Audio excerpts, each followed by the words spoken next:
Hey, this is Tim Weiss's loan officer. I help first-time home buyers build equity and wealth through home ownership.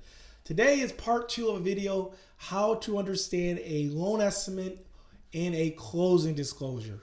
Let's get into it.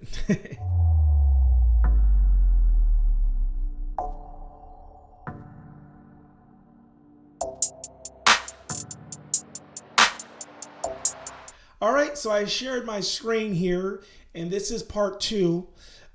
In part 1, I went over how to read a loan estimate, and now it's time to read how to read a closing disclosure.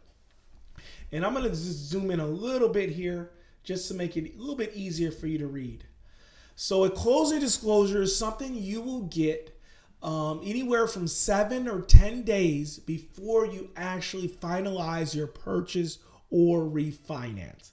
So that's when you get it, and you have to get this at least 3 days before you close. So you cannot close until you get a closing disclosure. Now, some lenders will issue the initial closing disclosure. They'll just get that out so you can view that, sign that, and then they may make some changes where you may say you want a little bit of more cash, you want to change your down payment. But as long as they get one closing disclosure out and you viewed it and signed it, then you can close. And it's very similar to a loan estimate. It's going to have the issue date. It's going to have an estimate closing date, a disbursement date. That's when the loan funds, the title company, the buyers, sellers.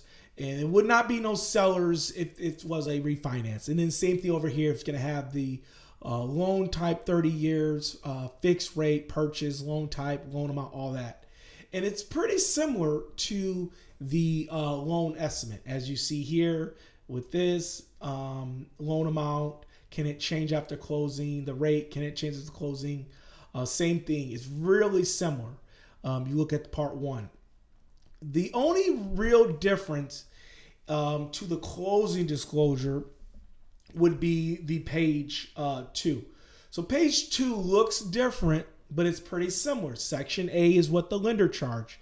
B is services you cannot shop for. C is services you can shop for.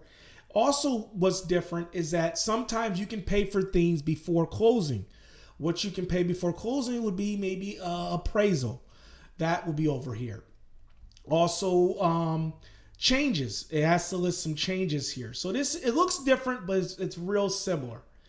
And then another good thing is that on page 3, it shows the difference. See, on the loan estimate, the cost was 88,000, and the final is 97.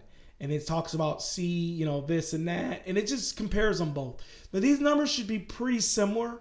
Most of the time the numbers go down, as you see on down here. Cash to close went from 16 to 14,000. Lenders overestimate a little bit on loan estimates, so the numbers can go down. By law, numbers should not go up more than 10%.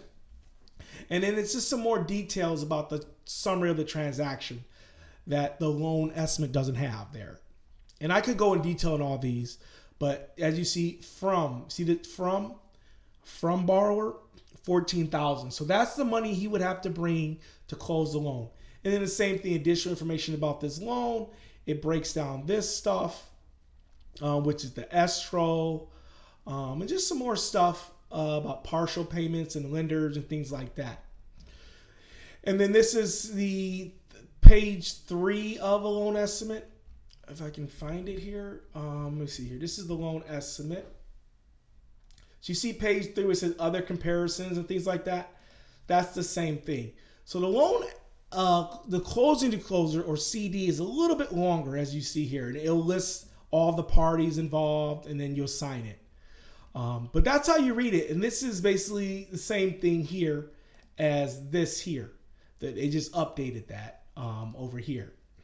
And this just helps you make informed decisions and be real comfortable with all the numbers. So this video is pretty short. I think I went in more detail on the loan estimate, but this is the closing disclosure, and it's very similar. So I don't want to be redundant and go through everything again. But I'll put the link to the first video to watch it. If you have more questions about your closing disclosure or your loan estimate, contact me. I love to answer your questions. Just comment below. Thanks so much. I'll see you again in the next video.